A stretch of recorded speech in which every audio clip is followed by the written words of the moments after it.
I'm a therapist for monsters under the bed, and they aren't the scariest things at night anymore. By Flopper Lad. Could you send in the closet man? I asked my secretary. She sighed, and I heard her yell for him. I could hear the distinct thumps on the ground before hearing the familiar tone, "He's on his way," from my secretary. There was a knock on the door. I adjusted my desk and walked up to the door to open it up. There, standing in casual clothing, was an 8-foot-tall man. His face had a large split down the middle, exposing rows of sharp teeth. His eyes were glossy white, and legs were nothing but long stumps which struggled to keep his body balanced. He bared his teeth somewhat, smiling as I gestured to the couch, which he slowly sat down. "How are we doing today, Vic?" I asked. He covered his face with his fingers. "Relatively bad, so to say," he hissed. He reached his hand down to pet my cat, who was cuddling against his leg. I smiled as I sat down and asked my first question. "So what brings you here?" "Every night I go to a different house, hiding in the closets of unsuspecting kids, cowering beneath their blankets in an attempt to introduce them to the meaning of fear. But as of lately, I've been finding my job has already been completed. So I tried teenagers. They were even worse. They had boxes and socks filled with their..." He cut himself off. I tried to motion for him to continue, but he looked up at me with genuine concern in his glossy eyes. "Trust me, you don't want to know what I've seen when it comes to them. It's barbaric. It's sickening, even for me. I mean, I don't have a stomach, but it makes me want to throw up." He gagged at the thought. I took down some notes.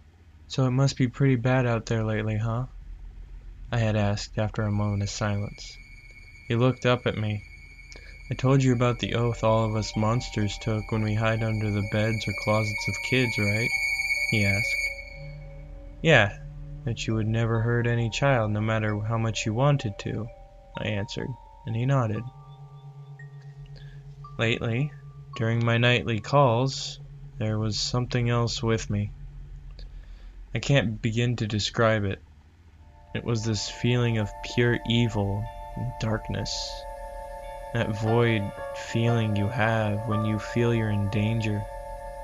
I hid in this child's closet, and I could only describe it as just this dark cloud which passed over the house. It was the closest I've ever been to being afraid for myself. And he shuddered. "Is there a possibility it was the boogeyman? I mean, next time he comes in, I'll ask if he knows about this and see if we can..." "It's not him. It's not the boogeyman. It's not any monster or demon I've ever met. It wanted me dead. I knew it did.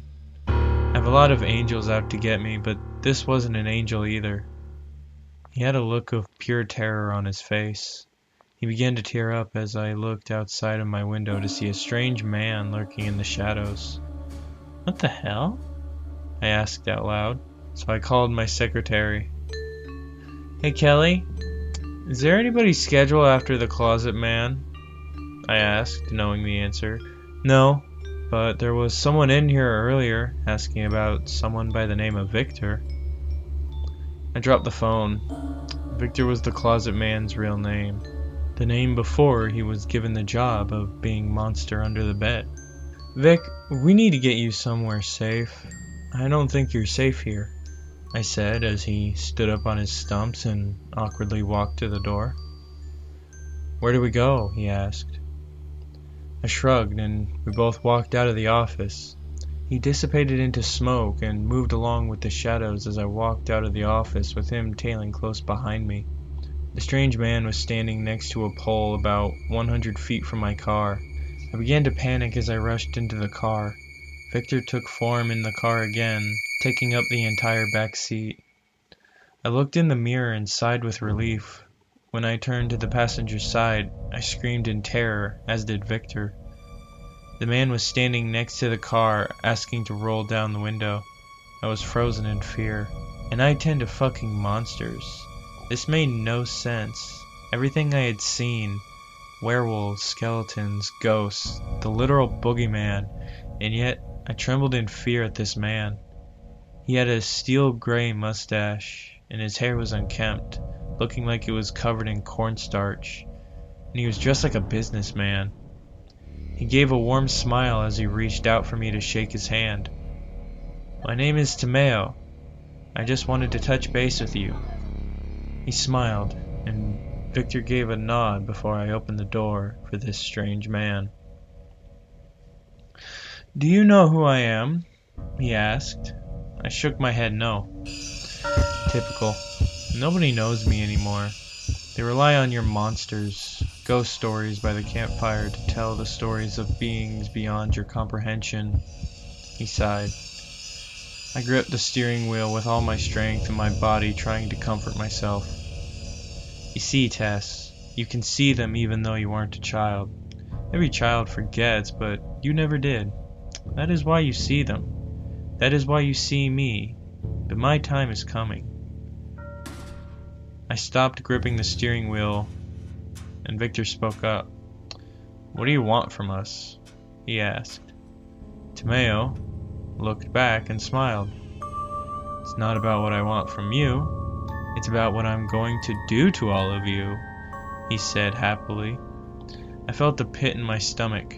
This man was giving off the energy of pure evil in physical form.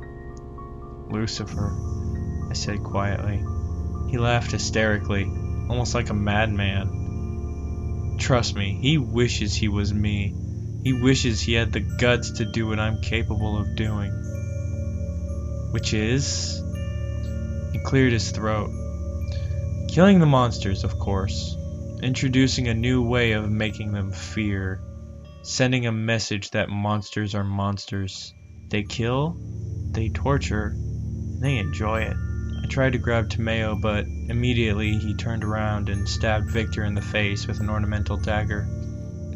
"No!" I screamed. The man smiled as he opened the door. "My time has come. It's time for humanity to be put back on the food chain for all of us," he said before walking away and dissipating into a black cloud of smoke. I removed the blade and threw it out of the window. I tried to wrap the wound, but the blood seeping out was too much. He gasped in pain as he tried to help cover the wound. "Please, Tessa, don't let him win. Think of the kids. He'll kill thousands, maybe millions," he sputtered out before going limp in the back of my car. I cried softly as the sun began to set. The next morning, I walked into my office to find a thick envelope sitting on my desk. I opened them up and began to cry again. In the envelope were photos of slaughtered monsters. Dracula impaled on a wooden fence post. A werewolf sliced open with a dagger sitting in his head. The boogeyman hanging from his own guts. Demons ripped in half. Inside was a note written in monster blood. "The night is my domain now. There are no saviors, no monsters to hide under your bed, just fear. I am the darkness. I am the meaning of fear. And now the entire human race will experience how it feels to be back on the food chain. Good night, Tessa." The note was signed by Tomeo. I knew already I couldn't stop it. Now it's out there. Fear.